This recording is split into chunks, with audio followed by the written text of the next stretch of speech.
Anda kembali bersama kami dalam Hot Ekonomi. Kita ada di segmen terakhir, masih bersama dengan Pak Wakil Menteri Perdagangan, ada Pak Jerry Sambuaga di sini. Saya langsung saja mungkin, target, kemudian harapan, dan juga strategi ke depan hingga akhir tahun 2020 terhadap produk-produk berbasis teknologi ini agar bisa menunjukkan tajinya untuk global demand. Baik. Tentu pertama kita bersyukur ya, neraca perdagangan kita kan surplus ya, sesuai dengan data yang mungkin sudah banyak diberitakan oleh beberapa media.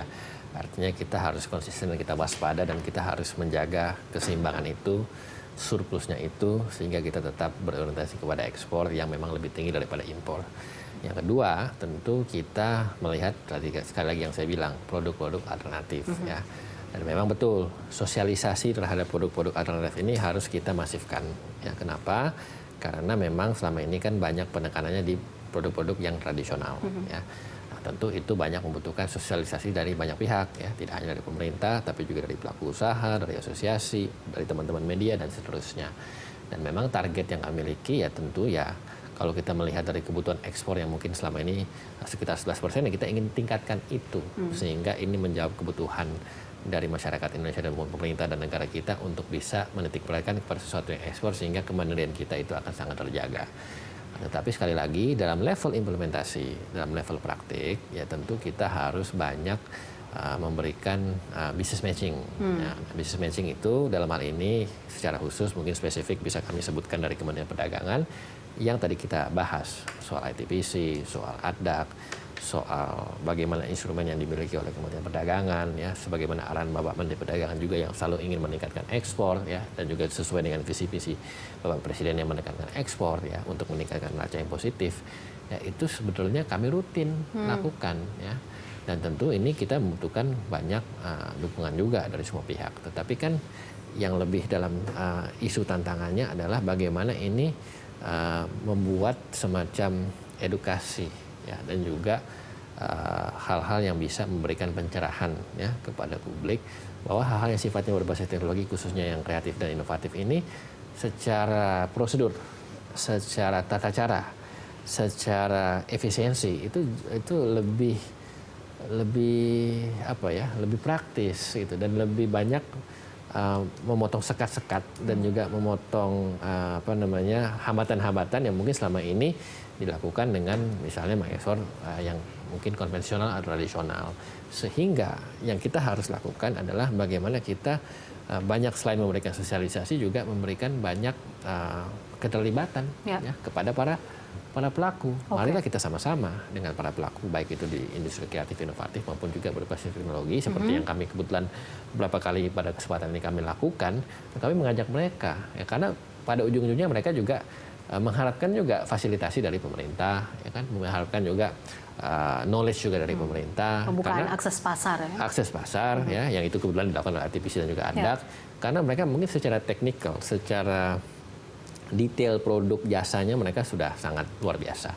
Baik. Tapi mungkin yang bisa kami dorong dari sisi aksesnya, dari sisi demand-nya, matching-nya dengan para importer maupun eksportir dan juga para pengusaha-pengusaha atau pelaku di tempat negara-negara lain, itu yang bisa kita dorong. Ya. Sehingga ujung-ujungnya kan ini bagaimana memberikan manfaat. Kalau secara teknis itu sudah bagus, tapi itu tidak bisa, istilahnya tidak bisa jualan ke negara lain kan juga tidak maksimal. Ya. Sehingga itu yang kami coba terus-menerus berikan dorongan, support, pelatihan dan seterusnya. Karena dalam tata cara ekspor kan juga tidak banyak juga yang mungkin para pelaku juga bisa mengabsorb dengan komplit. Nah, itu yang mencoba kami tanamkan dan juga coba kami terus instill dan gairahkan teman-teman para pelaku usaha ini terus-menerus bersama-sama dengan kami untuk bisa mendorong itu ke depan. Tetapi sekali lagi, industri kreatif, industri yang sangat inovatif berbasis teknologi itu luar biasa, Pak. Ya. Itu yang saya pikir kita perlu sosialisasikan terus,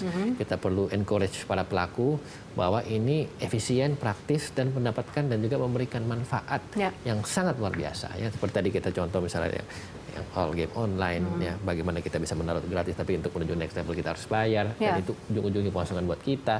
Dan itu kan dapat dilakukan oleh siapapun, dimanapun, kapanpun, dan juga dengan sebuah mekanisme yang sangat praktis. Ya, kalau kita bicara ekspor yang mungkin yang sangat konvensional tradisional, mungkin akan lebih makan banyak tata prosedur yang lebih yang lebih tidak sederhana, yang lebih memakan waktu lama dan seterusnya, sehingga mungkin dari segi efisiensi dan dari segi aspek kepraktisan mungkin tidak akan bisa memberikan nilai yang lebih maksimal ketimbang misalnya contoh produk berbasis teknologi. Nah ini yang terus kita dorong. Tetapi sekali lagi bukan berarti kita juga meninggalkan produk-produk yang selama ini kita ekspor, tidak. Itu tetap kita lakukan, kita tetap berjalan paralel. Tapi ketika ada produk-produk yang selama ini kita bisa eksplor, kita harus genjot, kita harus dorong, dan kita yang menjadi salah satu tugas kami di Kementerian Perdagangan untuk mewujudkan itu terjadi. Oke, baik. Itu janji Kementerian Perdagangan bahwa perluasan akses dan juga pemerintah selalu hadir untuk membantu, terutama dari di sisi industri kreatif dan juga sektor industri elektronik juga, ya, karena itu adalah implementasi dari Grand Design-nya 4.0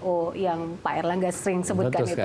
Oke, Pak Jerry, terima kasih untuk waktunya bersama kami. Kami terus mensupport bagaimana Kementerian Perdagangan bisa terus melakukan ini bersama dengan pelaku usaha di Indonesia. Terima kasih. Pemirsa, sampai di sini kebersamaan kita dalam Hot Economy. Anda bisa mengirimkan informasi dan saran ke email kami di redaksi @berita1.tv atau follow kami via Twitter, Facebook, YouTube, dan Instagram. Saya Poppy Zedra, terima kasih, sampai jumpa.